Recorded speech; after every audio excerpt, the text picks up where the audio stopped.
حسنہ نام تھا میرا، مگر وہ مجھ کو حسن شہزادی کہتا تھا۔ میرے والدین اور ایان کے ماں باپ برسوں سے ہم دیوار تھے۔ بچپن سے ہم بچوں کا آنا جانا لگا رہتا تھا۔ میں بڑی ہو گئی تو روک ٹوک ہونے لگی۔ والد صاحب نے ہم بہنوں پر ہم سایوں کے گھر جانے پر بھی پابندی لگا دی۔ ان دنوں پردے کی بہت پاسداری کی جاتی تھی، مگر ایان کے گھر جانے کی عادت سی پڑ گئی تھی۔ اس کی بہن میری بہن کی اور اس کی بھابھی میری بھابھی کی سہیلیاں تھیں، تاہم میری دوستی صرف ایان سے تھی۔ بچپن کی دوستی کو انسان نہیں بھلا سکتا۔ جن دنوں ایان کو دیکھے گزر جاتے تو میں اپنے بڑے ہونے کو کوستی، سوچتی اے کاش کے بچپن کے دن ہی ہمیشہ کو ٹھہرے رہتے۔ ادھر وہ بھی میری کمی کی شدت کو محسوس کرتا۔ ان دنوں میں 8ویں اور وہ میٹرک میں تھا، جب بابا جان کی سخت گیری کی وجہ سے ہم ملنے سے رہ گئے۔ مانی ہوئی بات ہے، جہاں پابندیاں لگتی ہیں وہاں جوش و جنون بھی بڑھتا ہے۔ ایان کی بھابھی نے اپنے شوہر کو آگاہ کیا، چھوٹے بھائی کی خبر لو، ایسا نہ ہو کہ کل کلاں باتوں کا کچھ اور مطلب نکل آئے۔ وہ بولے یہ لڑکا سمجھانے سے بھی ہیرا پھیری سے باز نہ آیا تو کیا کریں گے، زمانہ بدل رہا ہے۔ ایسا کرو کہ سہیل صاحب کے وہاں جا کر ان کی بیوی سے بات کرو، وہ راضی ہوں تو رشتہ پکا کر لو، منگنی ہو جائے گی تو بدنامی کا آدھا خطرہ ٹل جائے گا۔ میرے والدین نے بھی بات نکل جانے کے خوف سے حامی بھر لی، اگرچہ تب میری عمر 13-14 برس تھی، مگر یہی بالی عمر ہی میرے والدین کے لیے کسی بڑے خطرے کا سبب بن گئی تھی۔ منگنی کے بعد ہم دونوں بہت خوش تھے، ہمارے گھر والوں نے بھی سکھ کا سانس لیا۔ اچھے دنوں کی امید میں ہم دونوں کے یہ دن ہنسی خوشی گزر گئے۔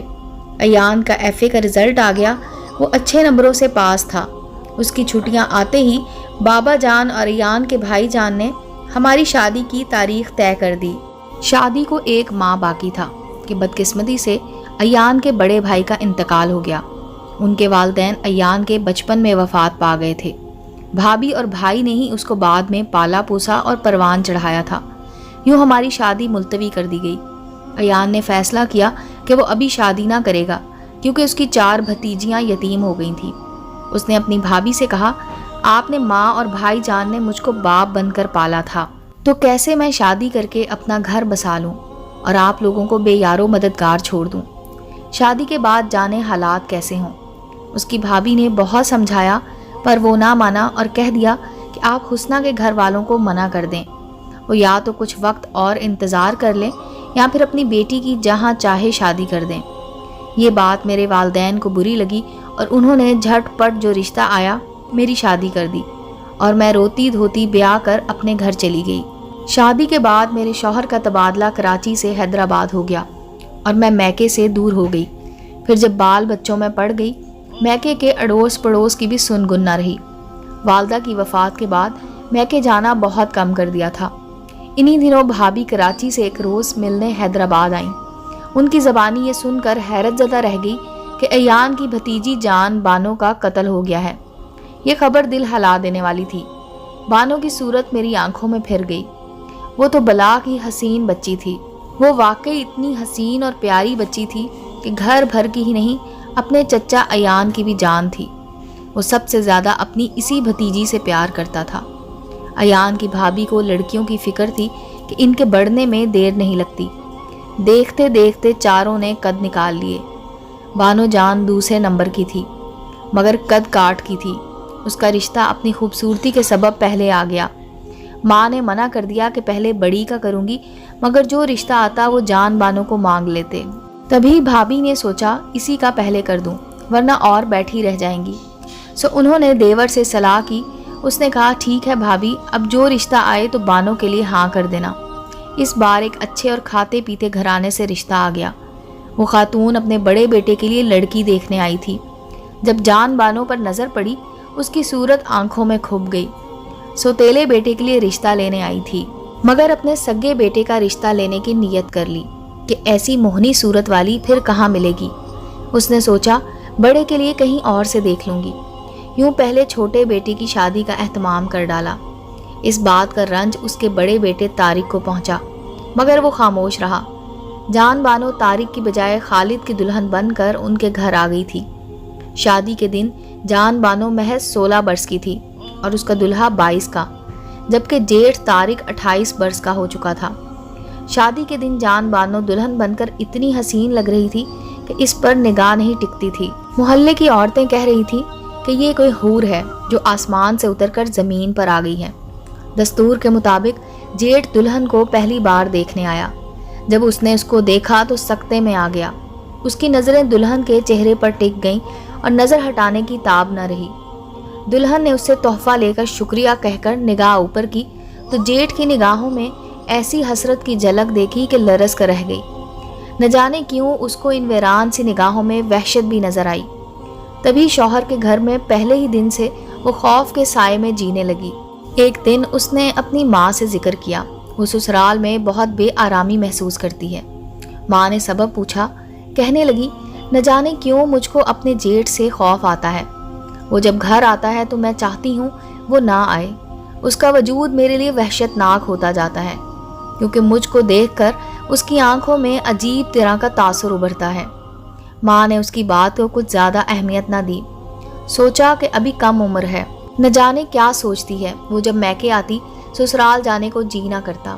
جان بانو کی شادی کو بمشکل 2 ماہ گزرے تھے کہ ایک صبح ساس نے کہا، دلہن آج میں بڑی بیٹی کے گھر جا رہی ہوں، شام تک لوٹوں گی، تم گھر کا خیال رکھنا اور کھانا بھی تیار کر دینا۔ تنہا گھر میں رہنے کے خوف سے اس کا جی بیٹھ گیا۔ بولی، خالہ جان اب مجھ کو بھی ساتھ لے چلیے، تم گھر ہی رہو، طارق اور خالد آئیں گے، ان کو کھانا کون دے گا؟ وہ ساس کا حکم ماننے پر مجبور تھی۔ ساس کو گھر سے گئے 1 گھنٹہ گزرا تھا کہ دستک ہوئی۔ جان بانو کا دل دھک دھک کرنے لگا۔ وہ دروازے کے پاس گئی مگر جواب نہ دیا۔ تبھی دوسری بار اتنے زور کی دستک ہوئی کہ اس نے گھبرا کر کنڈی کھول دی۔ جس کو دیکھ کر سہم جاتی تھی وہ آ گیا تھا۔ جلد ہی جان بانو کو احساس ہو گیا کہ وہ جیٹھ کا رستہ روکے کھڑی ہے۔ تبھی وہ سامنے سے ہٹ گئی اور تیزی سے کمرے میں چلی گئی۔ اس کے کانوں نے قدموں کی چاپ کو واش روم کی جانب جاتے سنا۔ طارق ہاتھ منہ دھو کر نکلا۔ اس نے باورچی خانے میں جھانکا۔ جان بانو وہاں نہیں تھی۔ اس نے آواز دی، جان بانو کہاں چھپ گئی ہو؟ کھانا دو، بھوک لگی ہے۔ وہ اس کی آواز سن رہی تھی مگر اٹھ نہیں رہی تھی، جسم میں جان ہی نہیں تھی۔ تبھی قدموں کی آواز اس کے کمرے کی طرف بڑھتی سنائی دی۔ کھانا دو گی کیا؟ ابھی تک نہیں پکایا؟ یہ کہتے ہوئے وہ کمرے میں چلا آیا۔ پکا ہوا ہے، بس روٹی ڈالنی ہے، اس نے نظریں ملائے بغیر جواب دیا۔ تبھی نظر دیوار پر لگی اپنے ولیمے کی تصویر کی جانب اٹھ گئی، جس میں وہ عروسی جوڑے میں اپنے دلہا کے ساتھ بیٹھی مسکرا رہی تھی۔ وہ ڈر کے مارے طارق کی جانب نہیں دیکھ رہی تھی، کیونکہ آج بیرونی دروازے سے آتے ہوئے وہ اس کو فیصلہ کن نظروں سے دیکھ رہا تھا۔ وہ گہری خاموشی سے اس کی طرف بڑھنے لگا۔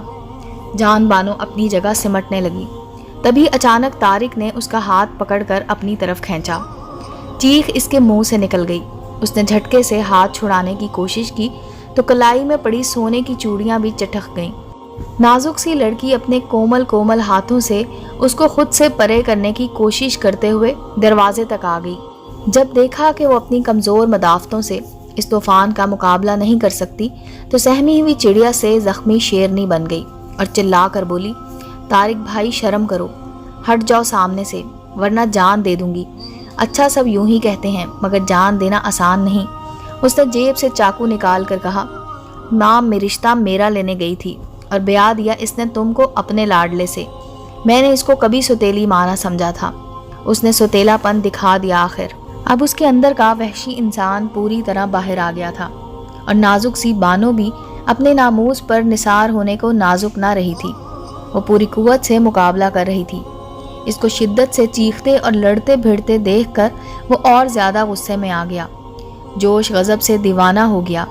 ایک کمزور لڑکی ہار ماننے کی بجائے اس کو للکار رہی تھی۔ اس نے چاقو سے وار پر وار شروع کر دیے اور وہ خون میں نہا گئی۔ وہ بھاگتی ہوئی اپنے کمرے سے راہداری میں آ گئی اور جان بچانے کو رستہ تلاش کرنے لگی، مگر آگے کوئی رستہ نہ تھا۔ اپنی جان بچانے سے زیادہ اس کو عزت بچانے کی فکر ہو گئی۔ عزت تو بچ گئی مگر جان نہ بچا سکی۔ جب پولیس نے جان بانو کی ریزہ ریزہ ہستی کو تحویل میں لیا، جس کے لہو میں ڈوبے جسم پر چاقو کے 22 وار لگے تھے، پولیس کے آنے تک طارق نہا دھو کر کپڑے بدل کر گھر سے نکل چکا تھا۔ گھر کو تالا لگا کر وہ ریلوے اسٹیشن چلا گیا۔ بعد میں اس نے پولیس کو بیان دیا کہ اسٹیشن چلا تو گیا مگر نہیں جانتا تھا کہاں جا رہا ہوں۔ دماغ میں تیز آندھی سی چلنے لگی۔ مجھ کو احساس ہوا کہ یہ میں نے بہت غلط کر دیا ہے۔ اس معصوم لڑکی کا کیا قصور تھا جس کو تقدیر نے میری نہیں بلکہ میرے بھائی کی دلہن بنا دیا تھا۔ میں ٹکٹ گھر کی کھڑکی سے ہٹ گیا، تھانے چلا آیا اور خود کو گرفتاری کے لیے پیش کر دیا، کیونکہ میری دماغی حالت تیزی سے بدلتی جا رہی تھی۔ جان بچانے کی فکر پر پچھتاوا غالب آتا جاتا تھا۔ اگر میں گرفتار نہ بھی ہوتا تو بھی کبھی نہ کبھی ضرور پکڑا جاتا۔ اتنا لمبا عرصہ لمبی اذیت سہنا پڑتی۔ ایان 17 سال بعد مجھ کو اچانک ایک میڈیکل سٹور پر مل گیا تھا۔ ان دنوں مجھے بیوہ ہوئے برس گزر چکا تھا۔ اس نے مجھ کو ایک ریسٹورنٹ میں تھوڑی دیر ساتھ بیٹھ کر چائے پینے کی آفر کی، جو میں نے قبول کر لی کیونکہ وہ بہت ویران اور خستہ حال لگ رہا تھا اور میں جاننا چاہتی تھی کہ اس کا ایسا احوال کیوں ہے۔ تب اس نے جان بانو کی شادی سے موت تک کا احوال کہہ سنایا۔ مجھ سے باتیں کر کے رو رہا تھا۔ میرا بچپن کا ساتھی اب کبھی مجھ کو اپنے دکھ سکھ کا ساتھی ہی جان کر دل کا غم سنا رہا تھا اور میں دم بخود سن رہی تھی۔ جان بانو واقعی ہماری جان تھی۔ وہ مجھ کو اپنی اولاد کی طرح عزیز تھی۔ اپنی انہی یتیم بھتیجیوں کی خاطر تو میں نے تم کو اتنا غم دے دیا، تم سے شادی نہیں کی، اپنی خوشیوں سے بھی منہ موڑا، ان بچیوں کو باپ کے پیار کی کمی محسوس نہ ہونے دی، مگر جان کی موت کا غم بھولتا نہیں ہے۔ تم نے اب تک شادی کیوں نہیں کی جبکہ تمہارے بھائی کی بیٹیاں اب تو اپنے گھروں کی ہو چکی ہیں؟ بھابھی بانو بی بی نے دوسری بار میری شادی کی بات کسی گھرانے میں طے کرا دی تھی، مگر میں نے ارادہ ترک کر دیا کیونکہ میری بھتیجی کے قاتل کو سزائے موت نہ ہو سکی تھی۔ وہ بعد میں اپنے اقبالی بیان سے بھی منحرف ہو گیا تھا۔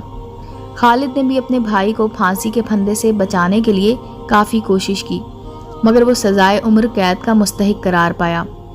14 عرص طویل انگاروں پر لوٹ کر گزار دیے۔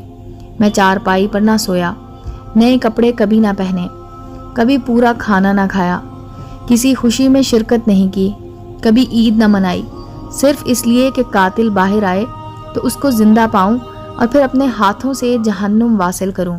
بھابھی بانو بی بی سے بھی کہتا تھا کہ میں زندہ اسی لیے ہوں کہ جان بانو کے قاتل کو انتقام کی اس آگ سے بجھا دوں جو دن رات میرے وجود کو جلاتی رہتی ہے۔ میں نے اسی سبب شادی نہ کی۔ بالآخر یہ مدت انتظار تمام ہوئی۔ وہ دن آ گیا جب طارق سلاخوں سے باہر آیا۔ اس کی سزا کا عرصہ پورا ہو چکا تھا اور میں اس کے گھر کے باہر اس کی آمد کا انتظار کر رہا تھا۔ اب میں اس کو مزید سانسوں کی مہلت نہ دے سکتا تھا، مگر خدا کو یہ منظور نہ تھا کہ میں اپنی بے گناہ بھتیجی کے خون کا بدلہ اپنے ہاتھوں سے لے سکوں اور قاتل بنوں۔ وہ گھر آیا تو مگر افسوس زندہ نہیں، موت کی چادر میں منہ چھپا کر۔ وہ پشاور سے آگے کہیں اپنے آبائی علاقے کو نکل رہا تھا کہ ہائی وے پر اس کی سواری حادثے کا شکار ہو گئی۔ وہ موقع پر ہلاک ہو گیا۔ قدرت کے کھیل نرالے ہیں۔ 14 سال کی سزائے عمر پوری کر لینے کے بعد بھی اس کو معافی نہ ملی اور وہ زندہ اپنے گھر کے دروازے کے اندر قدم نہ رکھ سکا۔ موت نے تو یوں بھی اس کو اس کے گھر تک آنے کی مہلت نہ دینی تھی۔ میں ناحق بدلے کی آگ میں خود کو جلاتا رہا، ہر خوشی کو حرام کر لیا، جبکہ قدرت نے خود اس سے بدلہ لینا تھا۔ یہ میری خام خیالی تھی کہ قانون کو ہاتھ میں لینا چاہتا تھا۔ اب سوچتا ہوں بے شک انسان فانی ہے، مگر میں نے اپنی زندگی کو فنا کر کے کیا پایا؟ یہ کہہ کر ایان نے آنسو پونچھے۔ اس کے بال سفید تھے اور وہ اپنی عمر سے زیادہ بوڑھا نظر آ رہا تھا۔ اس نے اپنا دکھ میری غمگساری کے کاسے میں ڈالا اور چلا گیا۔ اس کے بعد وہ مجھ کو کبھی نہیں ملا۔ امید ہے دوستو سٹوری اچھی لگی ہوگی۔ چینل کو لائک اور سبسکرائب کریں اور بیل آئیکن کا بٹن دبانا مت بھولیں تاکہ ہر نئے آنے والی سٹوری کا نوٹیفیکیشن آپ کو مل سکے۔ ملتے ہیں اگلی سٹوری کے ساتھ۔